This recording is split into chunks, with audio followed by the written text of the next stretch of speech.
الرجيم بسم الله الرحمن الرحیم صدر محفل اساتذہ کرام اور معزز حاضرین السلام علیکم. میں آپ لوگوں کے سامنے ایک تحریر پیش کرنا چاہتا ہوں. میرا تحریر کا عنوان ہے جنگ آزادی کا دن. کوئی اندازہ کر سکتا ہے اس کے زور بازو کا, نگاہ مرد مومن سے بدل جاتی ہے تقدیریں.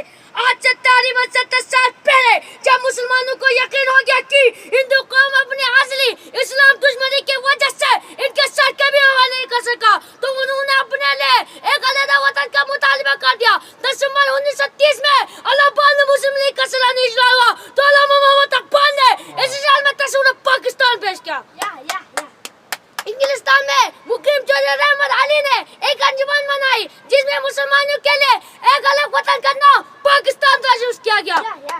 وقت گزرتا گیا, ملک میں آزادی کی تحریکیں زور پکڑتی گئی. ہندو کانگریس یہ چاہتی تھی کہ اقتدار ہندو کے حوالے کیا جائے اور مسلم لیگ یہ چاہتی تھی کہ مسلمان سے ایک آزادی کے بعد مسلمان ایک الگ خطے زمین پر اپنی زندگی, اپنے مذہب اور تہذیب کے مطابق آزادانہ زندگی گزار سکے. اے وطن تجھ کو ضرورت پڑے تو ہم دیں گے, اے وطن تجھ کو ضرورت پڑے تو ہم دیں گے. لہو کا تیر چراغوں میں روشنی کے لیے وسلم.